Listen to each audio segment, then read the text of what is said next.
CM KCR గిరిజన ఆదివాసీల అభ్యున్నతికి నిరంతరం కృషి చేసే గుణవంతుడు అని బీఆర్ఎస్ అభ్యర్థి రేఖా కాంతారావు అన్నారు. పినపాక నియోజకవర్గంలో గిరిజనేతరులను కూడా అన్ని రకాలుగా అభివృద్ధి చేసి ఆదుకుంటామని అన్నారు. ఎన్నికల్లో పినపాకలో గులాబీ జెండాను ఎగరవేస్తామని ధీమా వ్యక్తం చేశారు. తనను గెలిపిస్తే పినపాక నుంచే ప్రజా శ్రేయస్సుకి కృషి చేస్తానని చెప్తున్న రేఖా కాంతారావుతో మా ప్రతినిధి Upender face to face. Sammakka Saralamma బ్యారేజీ నిర్మాణం చేసుకున్నాం. తుపాలగూడెం దగ్గర పాలమూరు ఎత్తిపోతల పథకం పూర్తి చేసుకున్నాం. కల్వకుర్తి, నెట్టెంపాడు, తర్వాత భీమా, ఇవన్నీ కూడా మిగులు పనులన్నీ కూడా పూర్తి చేసుకోవడం జరిగింది.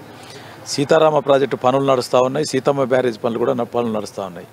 ఇవన్నీ పూర్తి అయిన తర్వాత బ్రహ్మాండంగా అద్భుతమైనటువంటి సాగు విస్తీర్ణం పెరుగుతుంది బ్రహ్మాండంగా. ఇప్పటికే భక్త రామదాస్ ప్రాజెక్టు పూర్తి చేసుకున్నాం జిల్లాలో. తర్వాత ఈ బ్యారేజ్ పూర్తి అయిన తర్వాత అనేకమైనటువంటి లిఫ్టులు అటు భద్రాచలం వైపు కానీ ఇటు పినపాక వైపు కానీ ఎన్ని కావాలంటే అనే లిఫ్ట్ ఇరిగేషన్ స్కీమ్స్ కూడా ఏర్పాటు చేసుకోవచ్చు. దాంతోపాటు మిషన్ భగీరథ పథకం కూడా ఇక్కడ నుండే ఈ జిల్లా పోతూ మైబాద్ జిల్లా కూడా పోతూ ఉన్నాయి. కాబట్టి మనకి ఇక్కడ నుండి మనకి బ్రహ్మాండంగా 24 గంటలు మంచినీళ్ళు అందుబాటులో ఉండేటువంటి అవకాశం కూడా ఉంది. బీఆర్ఎస్కి కాంగ్రెస్ మేనిఫెస్టోకి మధ్య ఉన్నటువంటి వ్యత్యాసం ఏంటి? అసలు గిరిజనలో ఉన్న ప్రధానమైన గందరగోళం, గృహలక్ష్మి, ఇట్లాంటి అంశాలు కొన్ని తీసుకొస్తూ ఉన్నారు. ఈసారి బీఆర్ఎస్కి సంబంధించి కాంగ్రెస్కి సంబంధించినటువంటి మేనిఫెస్టో మీద ఎటువంటి కౌంటర్ చేయాలనుకుంటున్నారు? అంటే మేము ఇచ్చేటువంటి గృహలక్ష్మి మళ్ళీ తిరిగి కట్టేది లేదు, అది లోన్ కూడా కాదు. ఇందిరమ్మ ఇల్లు లోన్ తీసుకున్నారు. ఈరోజు 8,000 కోట్ల రూపాయలు తెలంగాణ ప్రభుత్వం చెల్లించింది. హడ్కోకి కనుక చెల్లించకపోతే ఈరోజు ఇందిరమ్మ ఇల్లు ఎవరికైతే ఇచ్చారో వాళ్ళందరికీ నోటీసులు వచ్చేటి. ఇవాళ తెలంగాణ ప్రభుత్వం ఇచ్చేటువంటి గృహలక్ష్మికి ఎటువంటి షరతులు లేవు, లోను లేదు, ఏది లేదు, ఉచితంగా 3 లక్షలు ఇస్తూ ఉన్నాం. కాబట్టి దీనికి ఆ డిఫరెంట్ ఉంది. ప్రజలకు తెలుసుకుంటారు, త్వరలో తెలుసుకుంటారు. 100% మంచి రెస్పాన్స్ ఉంది దానికి కూడా. పినపాక నియోజకవర్గానికి సంబంధించి రేఖా కాంతారావు ప్రజల్లో ఉండి ఓడినా లేదు, మొత్తం హైదరాబాద్ కేంద్రాన్ని కూడా ఖమ్మం వైపు తిప్పిన నేపథ్యం, పినపాక తిప్పినటువంటి నేపథ్యంలో ప్రస్తుతం మీ ప్రత్యర్థి అభ్యర్థి ఎవరైతే ఉన్నారో ఆయన గెలిస్తే ఇటీవల కాలంలో మీరు సోషల్ మీడియాలో పోస్ట్ చేశారు.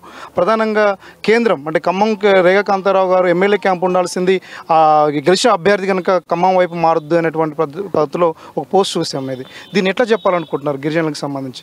అంటే గిరిజనులకు సంబంధించినది కాదు, ఇక్కడ ఉన్నటువంటి కాంగ్రెస్ పార్టీ అభ్యర్థి అసమర్థుడు.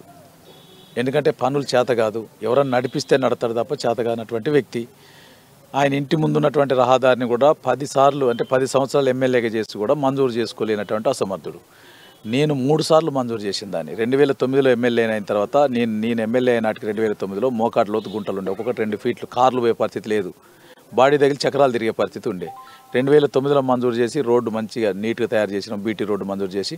దాని తర్వాత 2014 నుండి 18 వరకు ఉన్నటువంటి మళ్ళీ పాయం గిరిసల్ గారు అది లేచిపోతే రెన్యువల్ కోటింగ్ కూడా ఎంచుకోలేనటువంటి పరిస్థితి.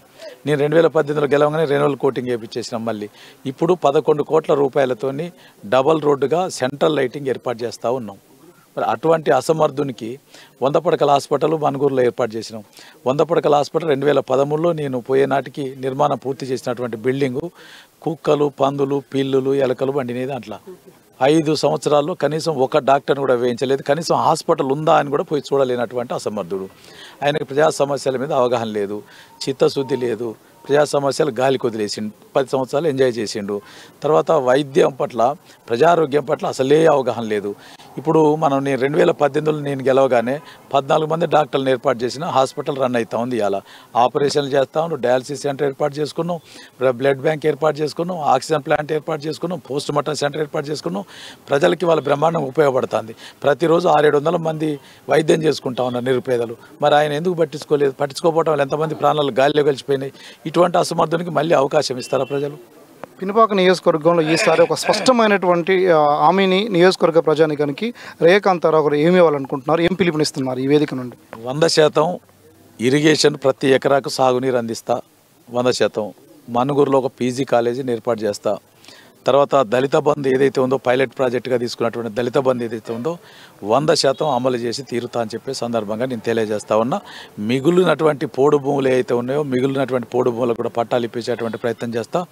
గిరి వికాస్ పథకం ద్వారా పోడు భూములకు 3 ఫేజ్ కరెంటుతో పాటు బోర్వెల్స్ కూడా మంజూరు చేయించి వేయిస్తా అని చెప్పే సందర్భంగా తెలియజేస్తా ఉన్నా.